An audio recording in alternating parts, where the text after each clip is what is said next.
Hello friends, Namaste. Tourism is evolving and will keep evolving, and from unorganized sector the industry is taking a shape of being an organized sector gradually.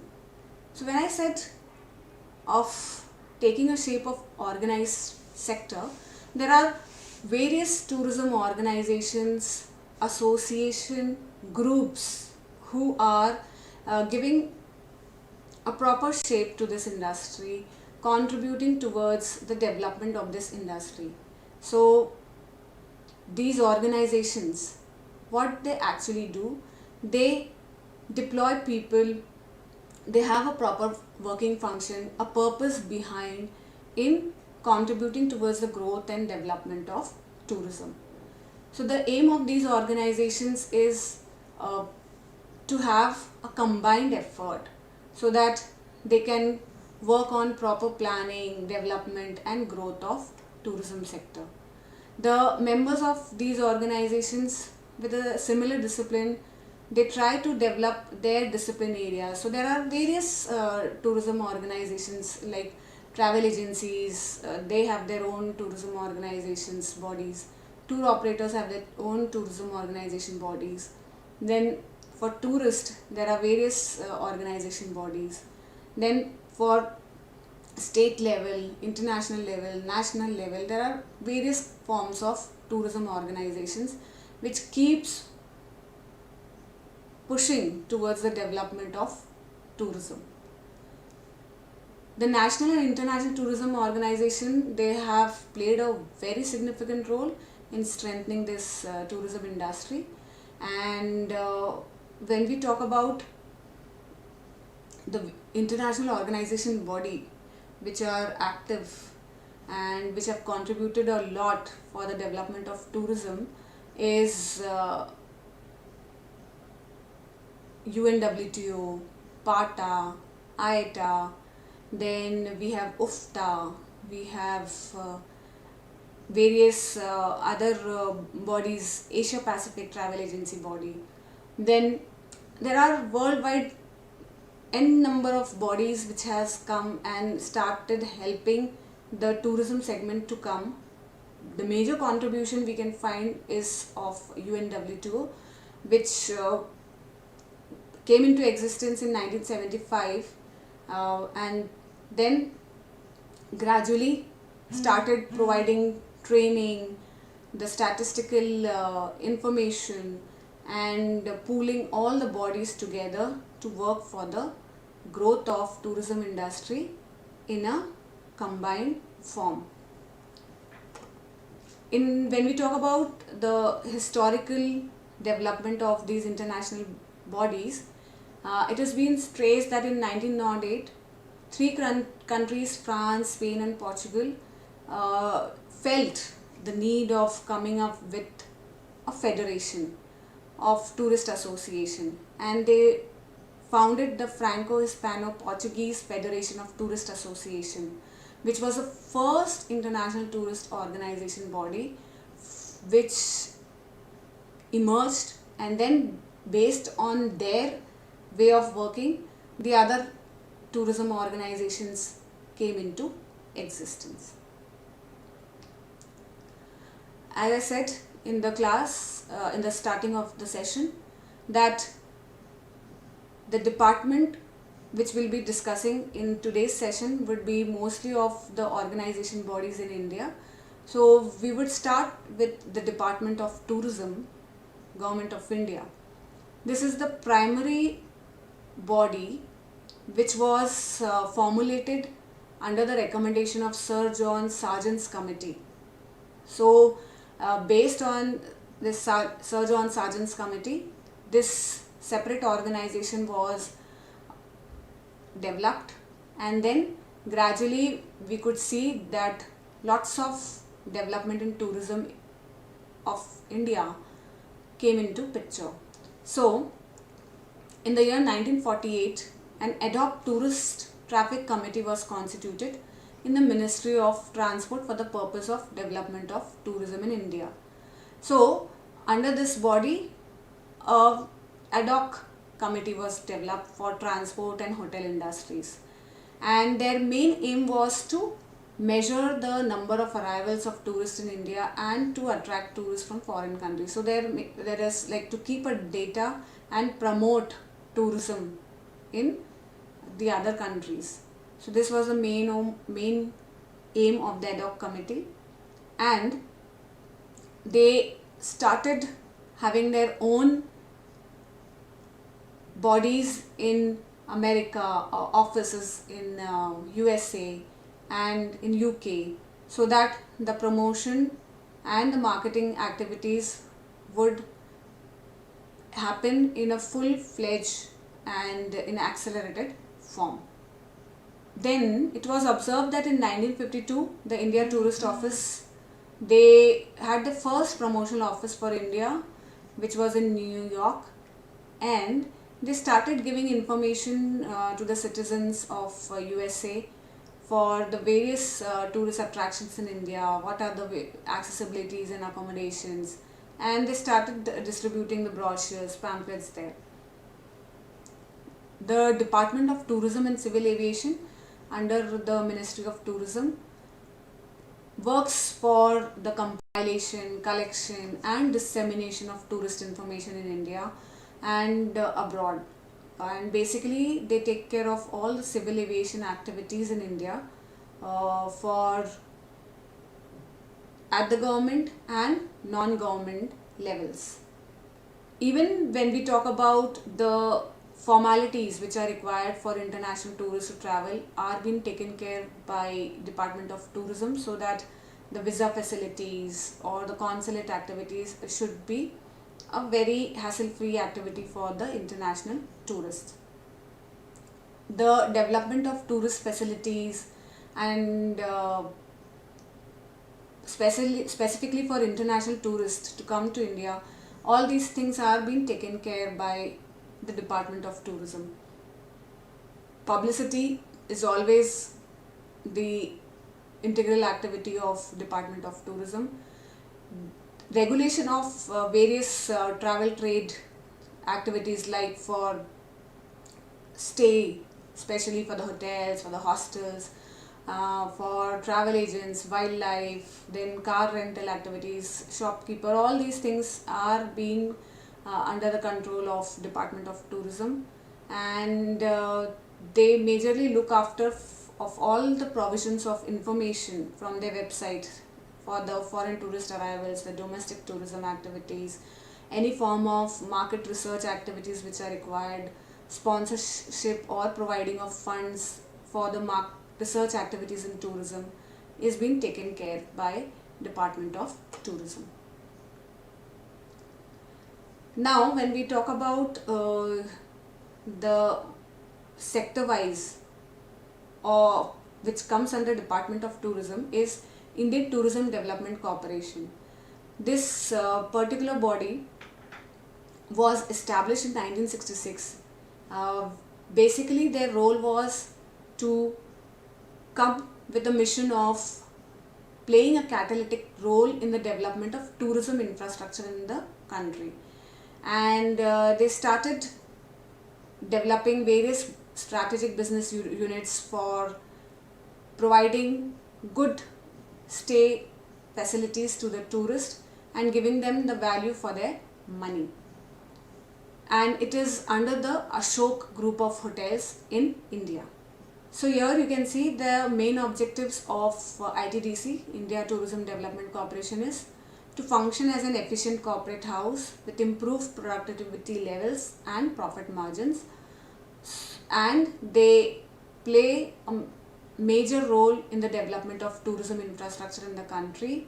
They try to achieve productivity of its employees by providing better training, motivation and HRD techniques. They play an active role in associating with various state governments and State Tourism Development Corporation in conceptualizing and execution of tourism projects, publicity, promotion and training. This Ashok group also helps in rationalizing and right sizing the manpower to have good efficient organization, and they create value for the shareholders who are involved with ITDC objectives. They try to ensure customer delight by providing value for money, which was I have said earlier. Then as they work for the tourism infrastructure, they try to construct hotels and various types of resorts, lodges which are required at particular places. They try to work for even the transport services, entertainment, shopping, conventional services. So ITDC has their own transport activities. They outsource it. They produce, distribute tourist publicity material for a particular destination. They render their consultancy cum managerial services in India and abroad. They carry out the FFMC, that is full-fledged money changers, that is foreign exchange activities, and they provide various innovating and creative solutions for the development of tourism, which is required for any firm or which is required by any state as a consultant. The next national body is Indian Association of Tour Operators. So it is again a big body where these tour operators have come together in 1982, where there were 7 members who joined, and now we could see, as of now, there are 4,000 members from different segments in the tourism industry, like travel agents, hotels, airlines, the government, the tourism departments, education institutions, tour operators who have joined them. This forum is for addressing the crucial industry issues at various levels for the intermediaries as well as for the tourist. And in 1982 conventions, the IATO demanded for the tourism industry's recognition as exporters, and it was finally accepted by the government in 2002. So they help in all legal activities for the intermediaries. So the aim and objective of IATO is to promote national integration, welfare and goodwill of the place as well as of the intermediaries, to take all steps which may be necessary for promoting, encouraging and assisting in the development of tourism throughout the country, and to take initiatives to secure the welfare of the tourism trade. So I would highlight here, tourism trade is the important factor which they play a major role. To communicate with chambers of commerce, other mercantile and public bodies in India, government departments or committees, International Air Transport Association and various foreign and local associations and corporations, companies and concerns, to promote measures in the interest of the travel trade. So again, travel trade is the main objective of IATO, and nominate members. So they have various members who join in various categories to encourage and promote friendly feelings among the tour operators and travel agents on all subjects involving the common good and benefit, to try to amicably settle the disputes of the members. So they help in the legal activities as well of this association by referring the disputes for settlement to a subcommittee to be constituted for such purpose by the executive committee. They try to protect the interest of their members from various malpractices of foreign tour operators. So that is one of their objective. They try to set up ethical standards in the industry. They try to come up with various welfare activities for the members, to get affiliations with similar organization in other countries, so to have a good chain of intermediaries, to promote equal opportunities for all visitors to enjoy the travel and tourism facilities without distinction of race, color, creed or nationality, to organize overseas promotional tours jointly with various airlines and Government of India Tourist Office Abroad and other similar organizations. So promoting tours and conducting of some fairs, some tourism mart comes under IATO. IATO to conduct aiding and assisting seminars, group discussions, course of studies, cultural meeting. Training is also a part under IATO. Even they work for the provision of excellence award to the various intermediaries, so that motivation levels among the fraternity is there and people are involved towards the growth of the sector, tourism sector.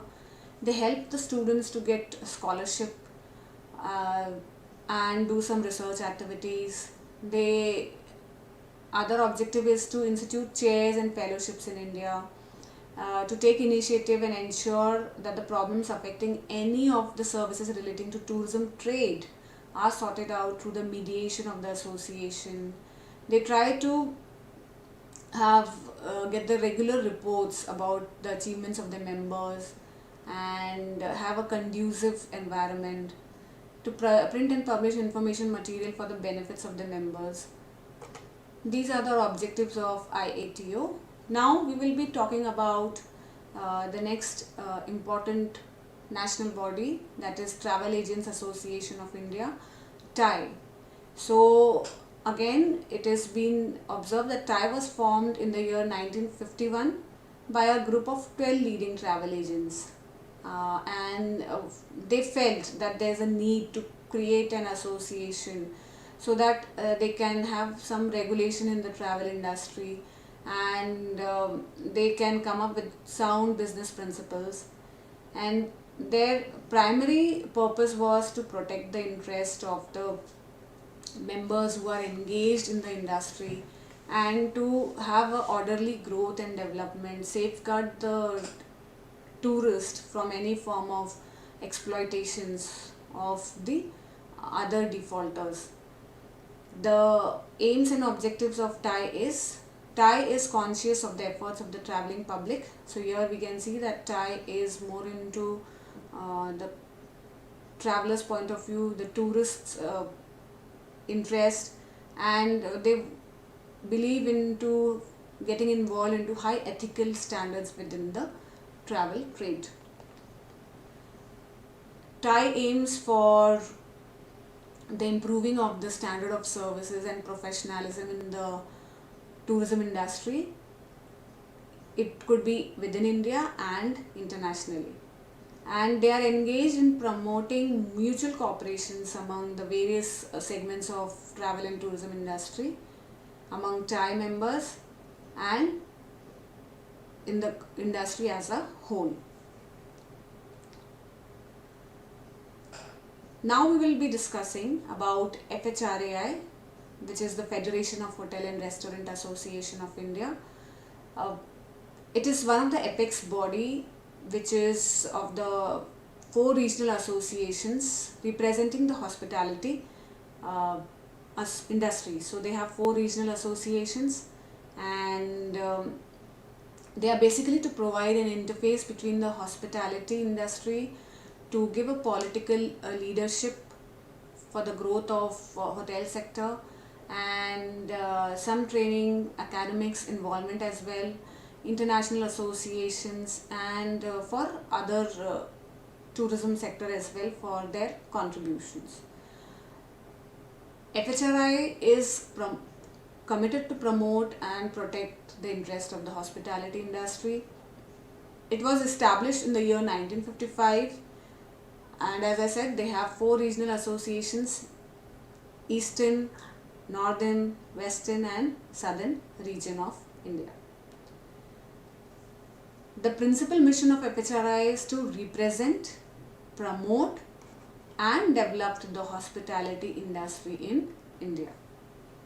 Their objective is to represent the hospitality industry through the pre-budget memorandum presented to the government, represent the hospitality industry on the matter of taxes, regulations and relief, lobbies before the ministries and agencies of the central government, interacts continuously regarding matters with regional associations, state associations. They send their representation to various state governments on matters affecting the industry in that particular state. They keep the member informed about the development in legal matters, trends and developments in the national and international trade. So they basically work for their members' interest and help them out in the legal matters. So this is what we were discussing about the various national bodies who help in combining their efforts and giving the right push to the tourism sector. These are the references which were used for this session. So we will quickly summarize what we have learned in this session. We have discussed about the various tourism organizations which are involved to give the right push and development to the tourism sector. We had discussed in detail about the national organizations, that is Ministry of Tourism, TIE, IATO, FHRAI, etc. Hope you would have liked the session. Thank you.